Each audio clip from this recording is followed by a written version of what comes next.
Good morning. So Melanie spoke about food that not only looks delicious, but is also socially responsible and eco-friendly. So I'm sure that all of you are now very hungry. So I'm standing between you and this delicious food waiting outside. So I have 30 minutes now to try to change not just your business model, but your mental model as far as innovation is concerned. Oftentimes, when we think about innovation, we think about big R&D labs, a lot of billions of dollars you need to come up with the next big technology thing. I know that because I live in Silicon Valley. That's how we think.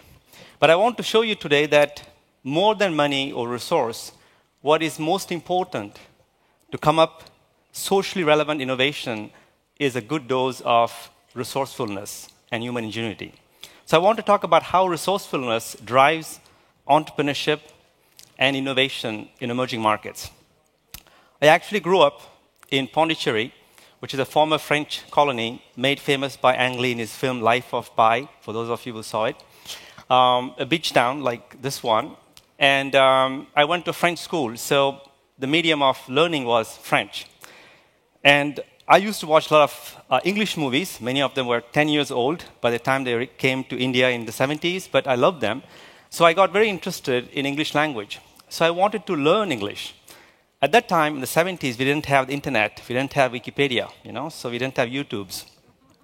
But we had something amazing, because close to where I lived in Pondicherry was this interesting guy selling what we call second-hand books and magazines. So it's an Indian expression, means essentially old issues of Time and Newsweek. So I, like a knowledge rat, will go and scour this place and look for all kind of magazines I can get my hands on, and books as well.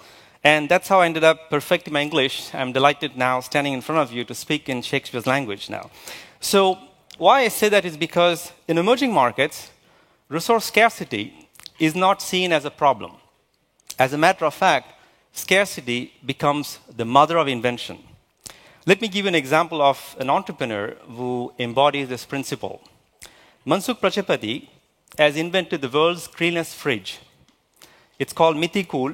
It consumes no electricity, operates entirely with water evaporation, and it's 100% biodegradable, and can keep fruits and vegetables fresh for 5 days and milk fresh for 2 days. It's a boon for 70% of the Indian population, which lives in villages where electricity doesn't exist and food supply is erratic. So probably I was a biologist in my past life, so I told myself, I discovered who is the mother of invention. I need to find out who's the father. So I did a DNA test. And then I figured out actually that the father of invention is adversity. And a professor from MIT talked about that earlier, that indeed adversity, when human beings face adversity, we tend to have two reactions, which is kind of very binary, which is fight or flight. Either we confront the problem, or we try to run away from it. But in emerging markets, people are ingenious enough to use a third path, which is to transcend and embrace adversity and turn that into an opportunity.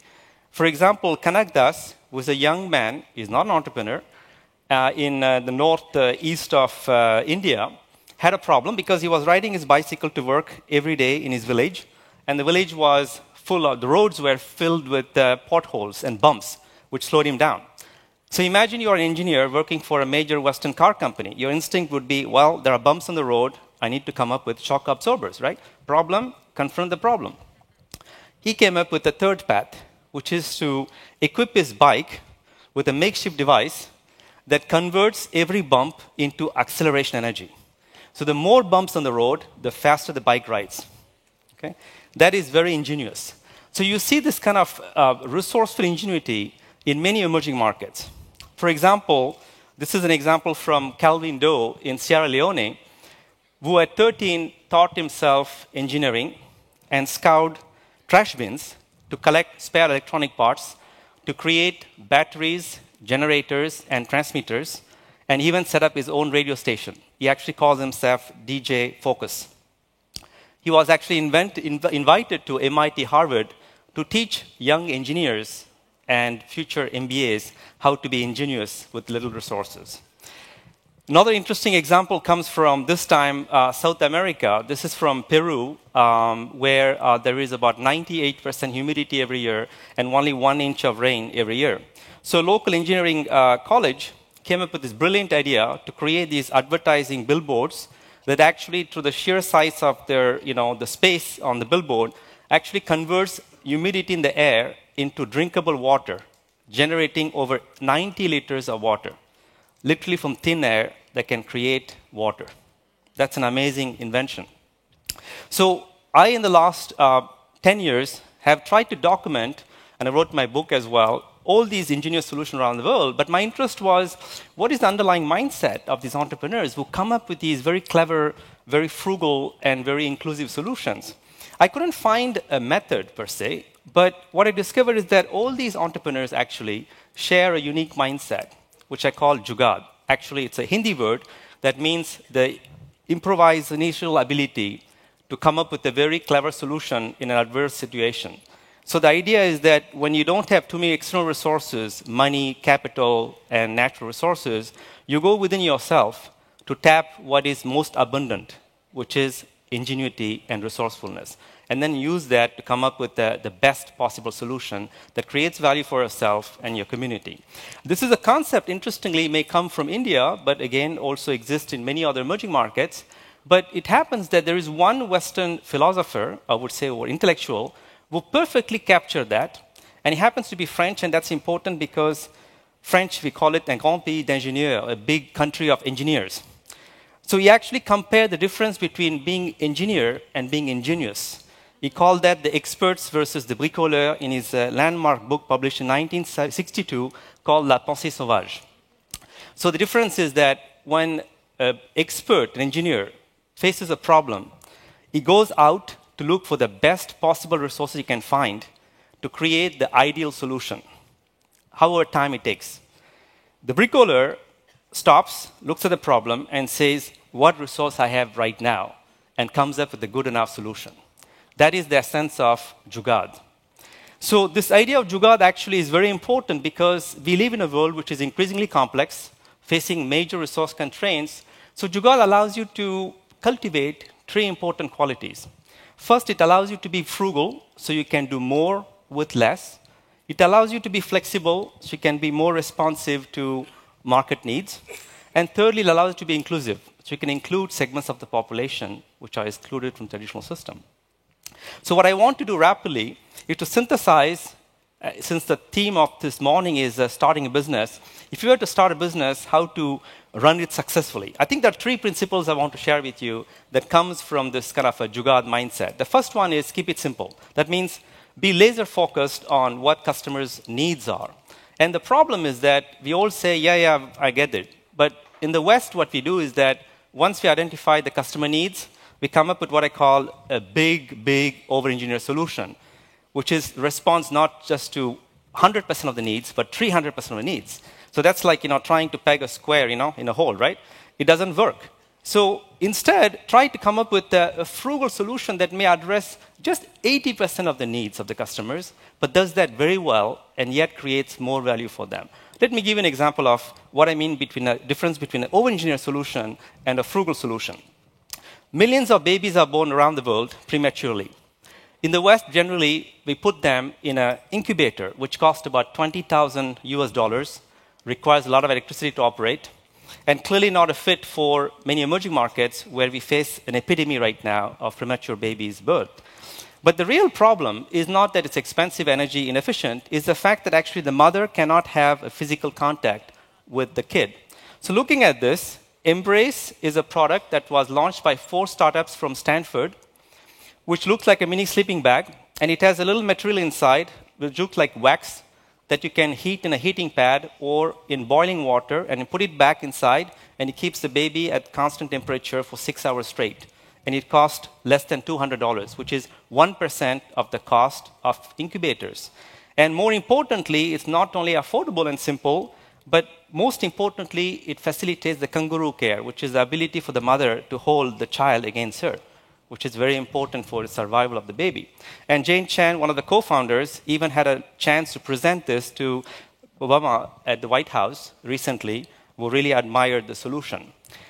So second principle, I would say, is use abundance to tackle scarcity. This is a principle that is very relevant in today's resource-constrained environment because if you look at a continent like Africa, we might complain the fact that, 80% Africans don't have this, don't have it that. We always refer back to what we have, right? For example, 80% Africans don't have bank accounts. That's very bad, right? Because compared to us, we all have a bank account, right?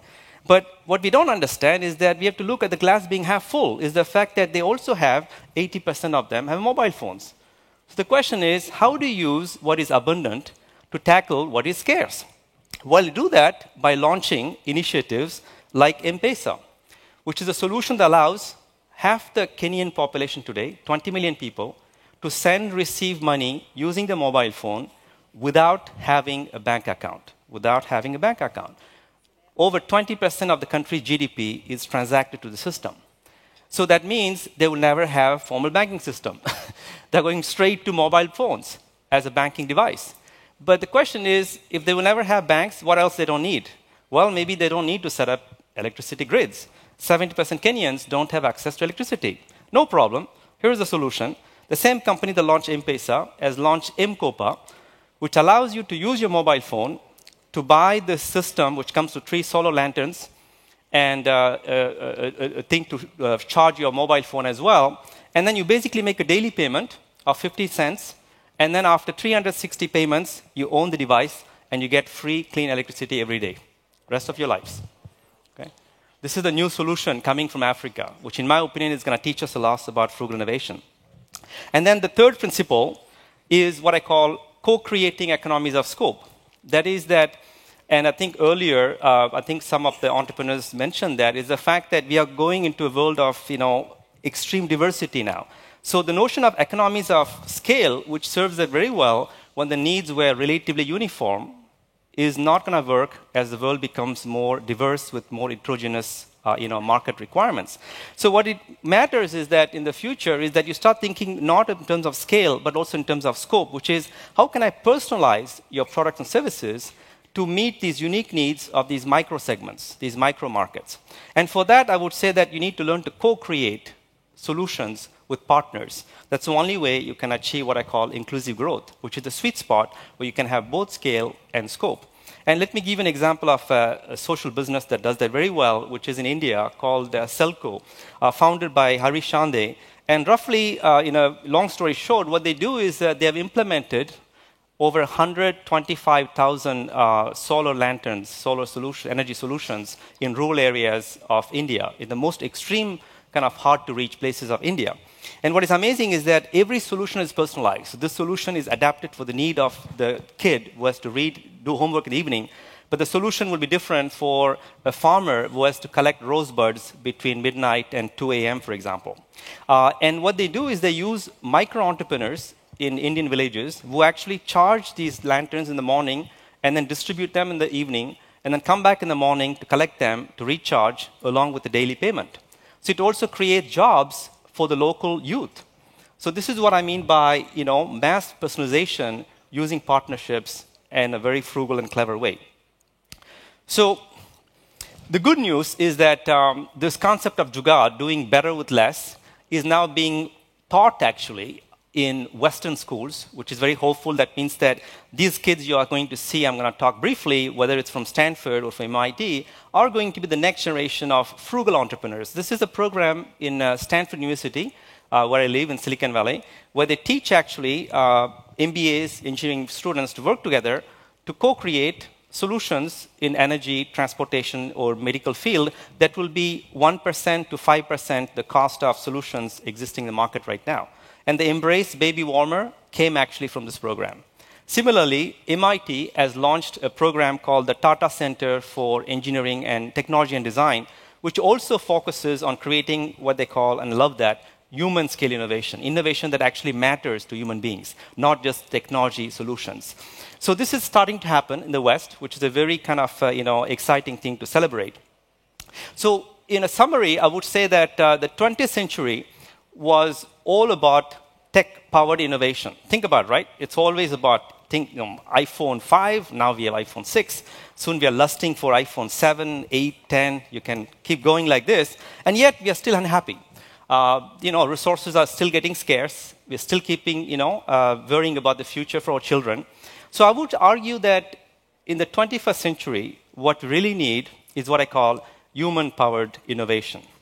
Because in Indian system, philosophy system, it turns out that all of us within ourselves, we have some amazing superpowers.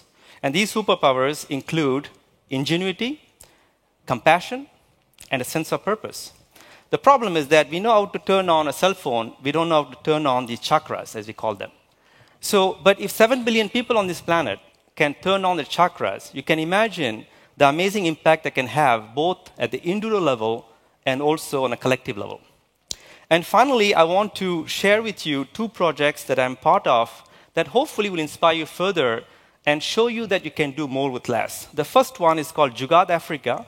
It's 2 young people now, sponsored by U2B, that are crisscrossing entire Africa to identify frugal solutions developed by ingenious entrepreneurs and try to kind of showcase them on this website. I invite you to go there to get inspired.